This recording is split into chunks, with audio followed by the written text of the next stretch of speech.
Welcome to Cooking with Tom. Today, we're going to be making some French onion soup. And let's grab hold of that Grateful Dead apron. Looks pretty sharp on me, doesn't it? Ooh, yeah.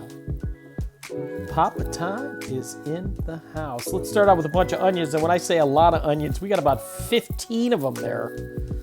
Man, do I wish I could cut that fast. What I'm doing is I'm just cutting off both ends. And you'll see some kind of nasty bits in the middle.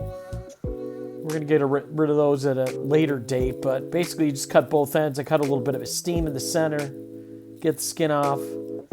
Now, here's where you cut them into thin strips. My wife says I don't cut them thin enough. But if you look at those things that look like eyes in the center, yeah, we don't put those in the soup. Actually, it would make a really nice stock or something like that. There we go. If you're looking for measurements of how much olive oil, I have no idea. I do know that is actually a half a stick of butter.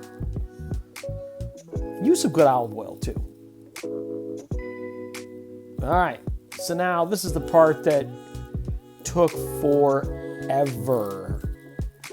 Just sitting here stirring.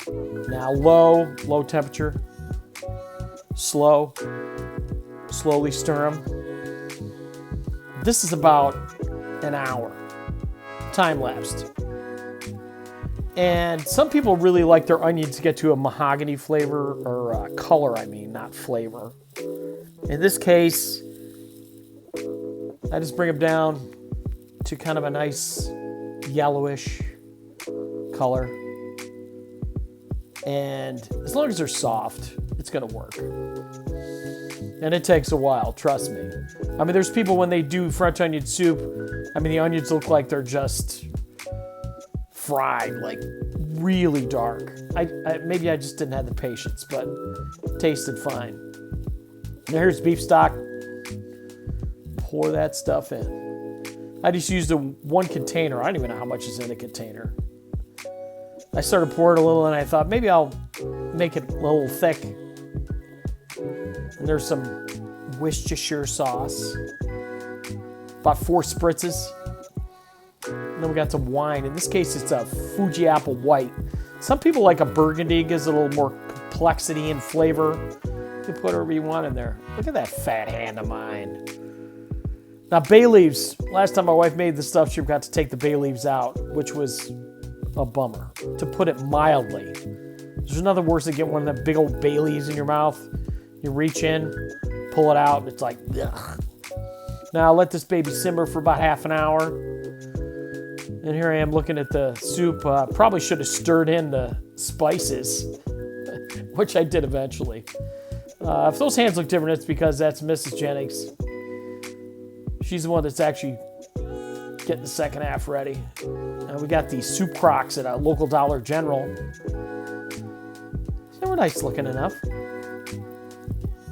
Mrs. J, again, she doesn't fill the bowls up to the top. I would have if it was me, but I let her do it. Yeah, get that cheese on it. See, I like it with the cheese.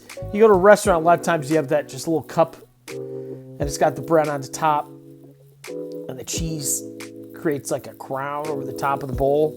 Doesn't quite do that in this one, but it was tasty nonetheless. Yummy.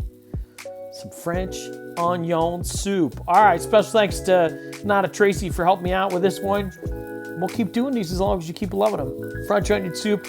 I'll post a recipe in the comments section. You've been cooking with Papa Thom.